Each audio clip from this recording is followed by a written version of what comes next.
نحمده ونصلي ونسلم على رسول الکریم اما بعد۔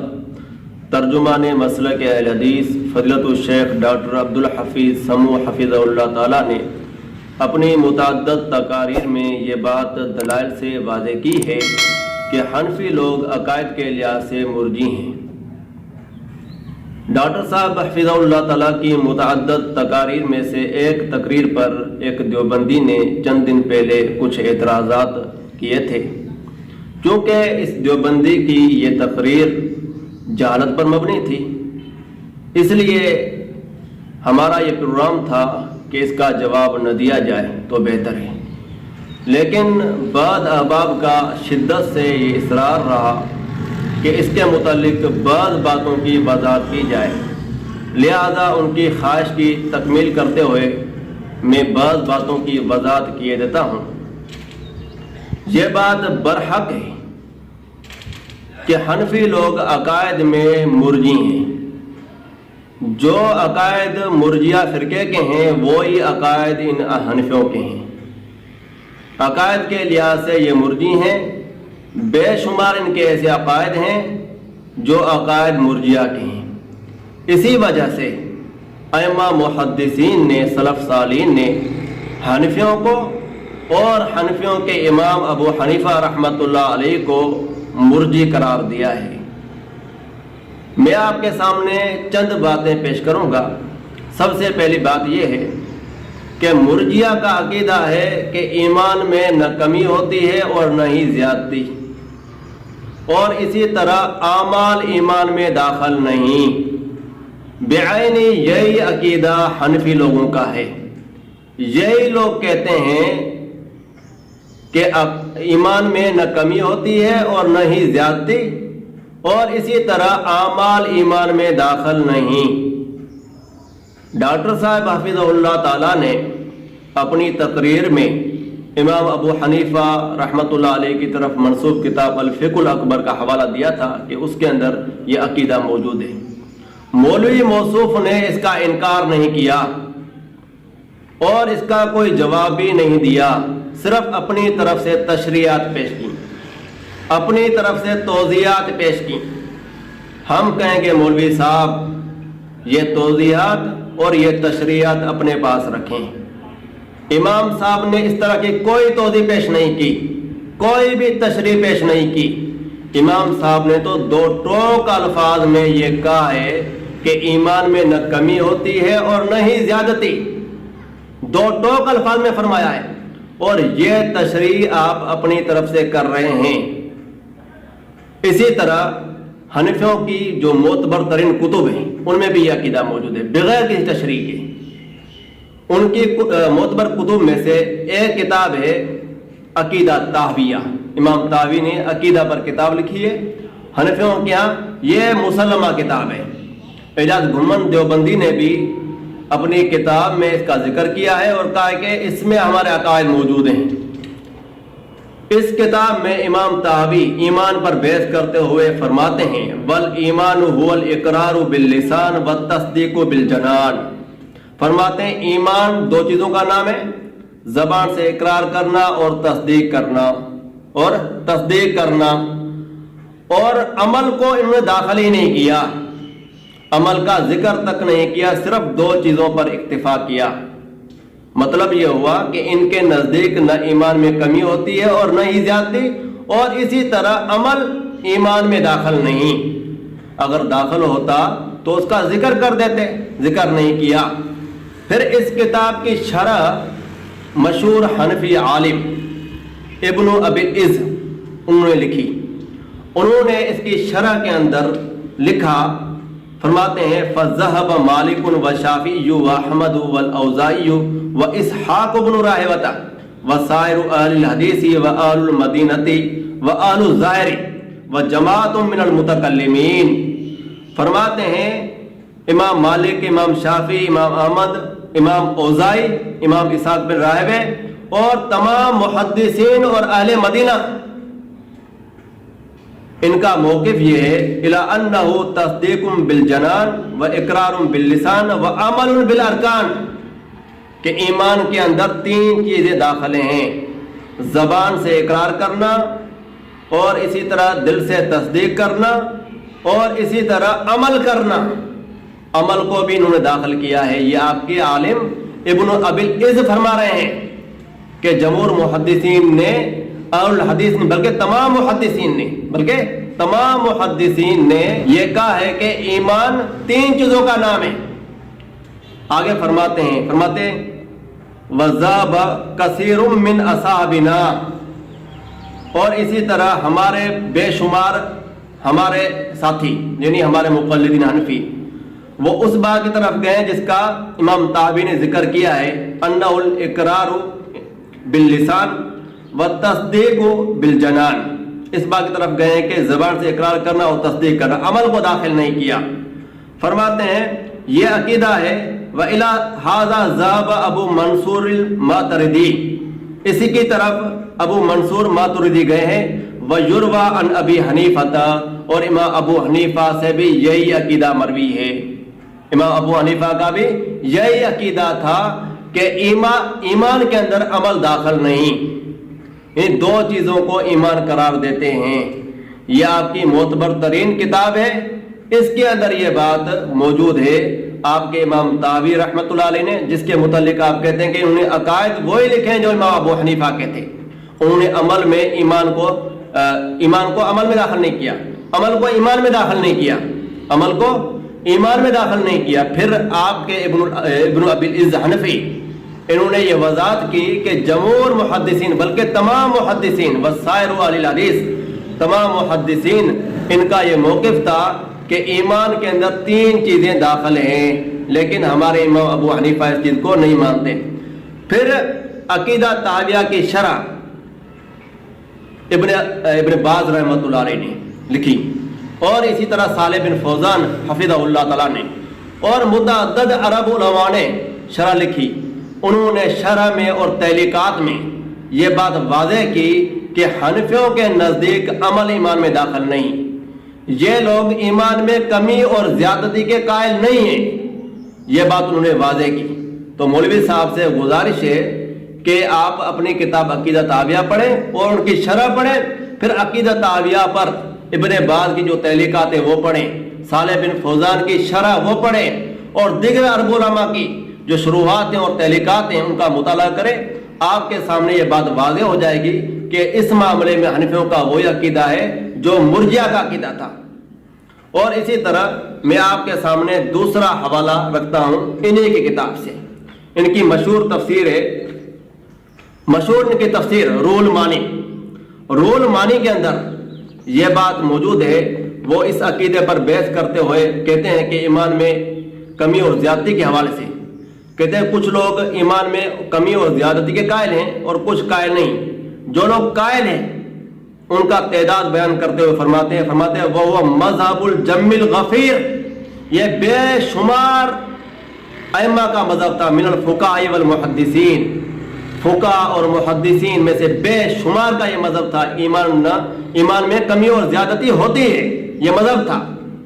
اور لیکن فرماتے ہیں وذهب الامام ابی حنیفہ، اور ابو حنیفہ اس بات کی طرف گئے ہیں، وکثیر من المتکلمین، اور متکلم بھی گئے ہیں، متکلمین یہ گمراہ فرقہ ہے وہ بھی گئے ہیں اس بات کی طرف، الی ان الایمان لا یزید ولا ینقص، ایمان نہ زیادہ ہوتا ہے نہ کم ہوتا ہے۔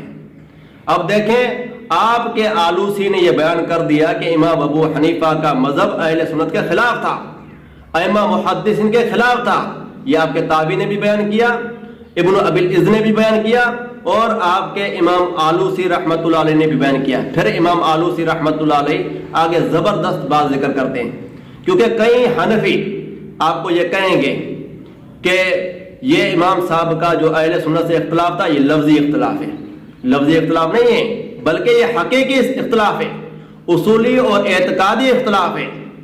امام آلوسی فرماتے ہیں والحق ان الاختلاف حقیقی، یہ اختلاف حقیقی ہے، لفظی نہیں ہے۔ امام آلوسی رحمت اللہ علیہ کی اس بات سے یہ واضح ہوا کہ امام ابو حنیفہ اس مسئلے میں اہل سنت سے مختلف ہے، اہل سنت والا ان کا مذہب نہیں ہے اور حنفیوں کا بھی نہیں ہے، اس معاملے میں وہ اہل سنت سے الگ ہیں، وہ ایمان میں کمی زیادتی کے قائل نہیں ہیں، اعمال کو ایمان میں داخل نہیں کرتے۔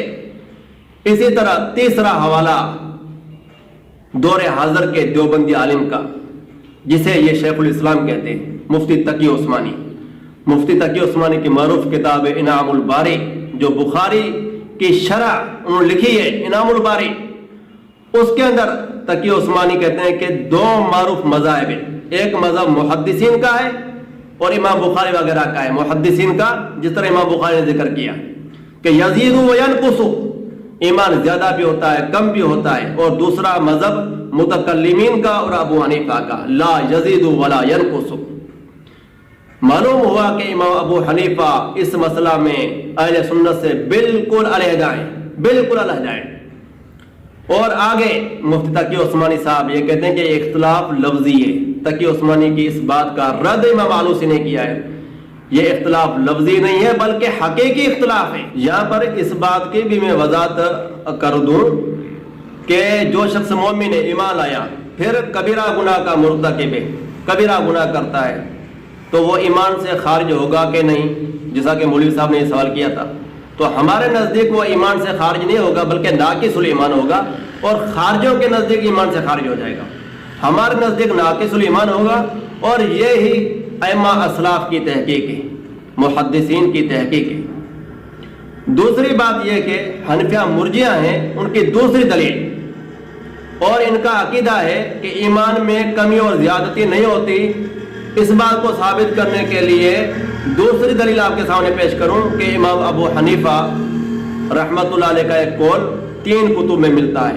ڈاکٹر صاحب نے بھی یہ قول پیش کیا تھا، ایک المعرفۃ والتاریخ، دوسری تاریخ بغداد، اور تیسری کتاب السنہ۔ ان 3 کتب میں موجود ہے۔ امام صاحب نے فرمایا ابو بکر رضی اللہ تعالیٰ عنہ اور ابلیس کا ایمان برابر ہے، اور اسی طرح آدم علیہ السلام اور ابلیس کا ایمان برابر ہے۔ تھوڑے سے اختلاف کے ساتھ تینوں کتب میں یہ بات موجود ہے، لیکن مولوی صاحب نے اس کا کوئی جواب نہیں دیا، صرف یہ کہہ دیا کتاب و سنہ یہ ثابت نہیں۔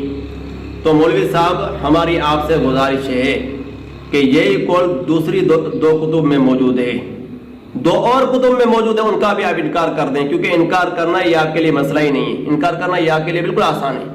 جس بات کا جواب نہ ہو تو اس کا انکار کر دو، یہ آپ کے لیے آسان ہے، ان کا بھی آپ انکار کریں۔ اور یہ بات ذہن نشین رہے، کتاب و سنہ کا حنفیوں نے انکار کیوں کیا ہے؟ اس لیے کیا ہے متعصب دیوبندیوں نے کہ اس میں امام ابو حنیفہ کے متعلق جرم موجود ہیں، امام صاحب کی مذمت کے متعلق اس میں اقوال، محدثین کے اقوال موجود ہیں، اس لیے انکار کر دیا۔ تو ہم کہتے ہیں کہ مولوی صاحب یہی والی بات دوسری کتب میں موجود ہے، اور اس کتاب میں جتنے امام صاحب پر جروح ہیں وہ سب کی سب دوسری کتب میں موجود ہیں۔ پھر آپ ان کتب کا بھی انکار کر دیں، پھر اسماء و رجال کی کوئی کتاب بچے گی نہیں، پھر آپ کے نزدیک ہر کتاب غیر مسلمہ اور غیر ثابت ٹھہرے گی۔ اگر یہی اصول آپ نے اپنایا تو یہ آپ امام صاحب کی جو جرم ہیں ان کو تسلیم کر لیں یا پھر کتب کا انکار کر دیں۔ اب اس کتاب کے انکار کے لیے انہوں نے کہا کہ سند میں راوی مجہول ہیں، سند میں راوی مجہول ہے۔ یہ علیحدہ بات ہے کہ اس کی دوسری اسناد بھی ہیں، دوسری سندیں بھی ہیں، وہ میں پیش کر سکتا ہوں لیکن پیش نہیں کرتا۔ اس لیے نہیں کرتا کہ اس کتاب میں جو اقوال موجود ہیں جن کی وجہ سے مولوی صاحب اس کتاب کا انکار کر رہے ہیں وہ اقوال دوسری کتب میں موجود ہیں۔ اور پھر یہاں پر ایک مزے کی بات بتاؤں، اس کتاب کو حنفی لوگ بھی مانتے ہیں، حنفی لوگوں نے بھی آج سے پہلے اس مولوی کے اکابرین نے اس کو تسلیم کیا ہے۔ ان کے بہت بڑے عالم ہیں ابن ابی العز حنفی، جن کا پیچھے میں نے حوالہ بھی ذکر کیا ہے۔ انہوں نے اپنی کتاب میں ایک روایت، اس کتاب سے ایک روایت نقل کی ہے۔ اگر یہ کتاب ثابت نہیں تھی تو آپ کے عالم نے اس کتاب سے وہ روایت نقل کیوں کی؟ گویا کہ آپ کے ابن ابی العز حنفی اس کو تسلیم کرتے ہیں، ثابت مانتے ہیں، اور آج کا مولوی کہتا ہے یہ ثابت نہیں ہے۔ کیا وہ ابن ابی العز سے مقام میں بڑا ہے؟ قطعاً نہیں۔ ابن ابی العز رحمت اللہ علیہ نے اس کتاب کو ثابت تسلیم کیا، اس لیے اس کی روایت پیش کی ہے۔ اسی طرح اور بھی بہت سارے محدثین، ابن رجب حنبلی رحمت اللہ علیہ نے، انہوں نے بطور تائید ایک حوالہ ذکر کیا اس کتاب کا۔ اور امام زابی رحمت اللہ علیہ اسماء الرجال کے امام تھے، انہوں نے جامعہ کے رد میں ایک روایت نقل کی اسی کتاب سے۔ اور اسی طرح حافظ ابن حجر شارح بخاری رحمت اللہ علیہ، انہوں نے جامعہ کے رد میں اسی کتاب سے امام احمد بن حنبل رحمت اللہ علیہ کا قول پیش کیا، گویا کہ یہ تمام محدثین اور سلف صالحین اس کتاب کو ثابت مانتے ہیں۔ تیسری بات یہ ہے کہ امام ابو حنیفہ اور حنفیوں کو ہمارے سلف صالحین نے مرجی کہا ہے، ہمارے سلف صالحین نے مرجی کہا۔ یہ واضح دلیل ہے کہ ان کا تعلق مرجیہ فرقے سے ہے، اگر نہ ہوتا تو سلف صالحین نے مرجی نہ کہتے، کیونکہ تو وہ تو منصف مزاج تھے، صاحب انصاف تھے، انہوں نے مرجی کہا ہے۔ بہت سارے حوالے ہیں، متعدد حوالے ہیں، اس پر ایک علیحدہ ویڈیو ریکارڈ ہو سکتی ہے۔ میں آپ کے سامنے صرف 3 حوالے پیش کرتا ہوں اختصار کے پیش نظر، صرف 3 حوالے۔ ایک ہے امام بخاری رحمۃ اللہ علیہ۔ امام بخاری کو کون نہیں جانتا، پوری دنیا ان کو جانتی ہے اور پوری دنیا ان سے فیضیاب ہوتی ہے۔ وہ امام بخاری اپنی کتاب تاریخ الکبیر کے اندر امام ابو حنیفہ کا ذکر کرتے ہوئے فرماتے ہیں کان مرجین، امام ابو حنیفہ مرجی تھی۔ اسکرین آپ کے سامنے ہے، امام بخاری نے مرجی کہہ رہے ہیں۔ اگر ان کا عقیدہ مرجی والا نہ ہوتا تو امام صاحب اسے مرجی کیوں کہتے؟ یہ سوال پیدا ہوتا ہے، کیا امام صاحب نے ناانصافی کی ہے؟ امام صاحب نے عین انصاف کے مطابق حکم لگایا ہے، کیونکہ ان کے عقائد مرجیہ والے تھے۔ اور اسی طرح دوسرے بہت بڑے امام خطیب بغدادی رحمۃ اللہ علیہ اپنی کتاب تاریخ بغداد کے اندر امام صاحب کو مرجی کہتے ہیں۔ اور اسی طرح امام ابن حبان رحمۃ اللہ علیہ اپنی کتاب المجروحین میں امام صاحب کا ذکر کرتے ہیں۔ المجروحین میں عام طور پر امام صاحب ان روات کا ذکر کرتے ہیں جو ان کے نزدیک مجروح ہوتے ہیں، ضعیف ہوتے ہیں، ان کا ذکر کرتے ہیں عام طور پر، یہ اکثر ہی یعنی قاعدہ ہے۔ تو امام صاحب کا بھی اسی کتاب میں ذکر کیا اور امام صاحب کے متعلق کہا کہ یہ مرجی ہے، امام صاحب کو مرجی کا امام ابن حبان رحمۃ اللہ علیہ نے۔ اور بھی بہت سارے ائمہ محدثین ہیں جنہوں نے امام ابو حنیفہ رحمۃ اللہ علیہ کو مرجی کہا ہے۔ اور اسی طرح چوتھی بات جو آپ کے سامنے میں پیش کرنے لگا ہوں، چوتھی اور آخری، وہ یہ ہے کہ احناف کے اکابرین نے بھی یہ تسلیم کیا ہے کہ حنفیوں میں مرجی موجود ہیں، حنفیہ عقائد کے لحاظ سے مرجی ہیں۔ سب سے پہلے ان کے اکابر شیخ عبد القادر جیلانی رحمۃ اللہ علیہ، ان کو یہ اپنا اکابر تسلیم کرتے ہیں۔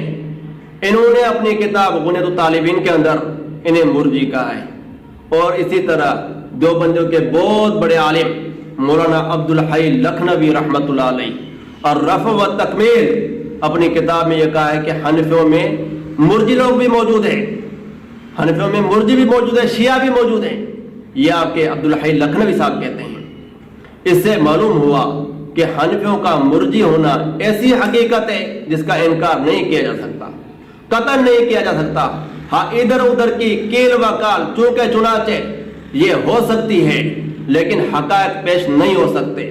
مولوی صاحب کی آپ مکمل تقریر سنیں، کوئی سلف سے حوالہ پیش نہیں کیا، کوئی عربی کتاب سے حوالہ پیش نہیں کیا، اردو کتابوں کے حوالے پیش کر رہے ہیں اور اپنے آپ کو بہت بڑا مناظر اور عالم ثابت کرنے کی ناکام کوشش کر رہے ہیں۔ اس سے کوئی بندہ عالم ثابت نہیں ہوتا۔ اور جہاں تک بات ہے ابراہیم سیالکوٹی رحمۃ اللہ علیہ کی، ابراہیم سیالکوٹی رحمۃ اللہ علیہ بہت بڑے عالم تھے، لیکن امام بخاری کے مقابلے میں ان کی کوئی حیثیت ہی نہیں تھی، امام ابن حبان کے مقابلے میں کوئی حیثیت نہیں تھی، اور امام خطیب بغدادی رحمۃ اللہ علیہ کے مقابلے میں کوئی حیثیت نہیں تھی، اور دیگر محدثین کے مقابلے میں انہوں نے حنفیوں کو مرجی کہا اس عقیدے کی وجہ سے۔ اور سیالکوٹی رحمۃ اللہ علیہ وہ کہہ رہے مرجی نہیں تھے، ان کی ایک تحقیق تھی، ممکن ہے کہ یہ باتیں ان تک نہ پہنچی ہوں، ممکن ہے یہ باتیں ان تک نہ پہنچی ہوں، وہ معذور ہوں، اس وجہ سے انہوں نے حسن ظن کی بنا پر امام صاحب کے متعلق یہ باتیں اپنی کتاب میں درج کر دیں۔ اللہ رب العزت سے دعا ہے کہ ہمیں حق سچ قبول کرنے کی توفیق عطا فرمائے۔ ھذا ما عندی واللہ اعلم۔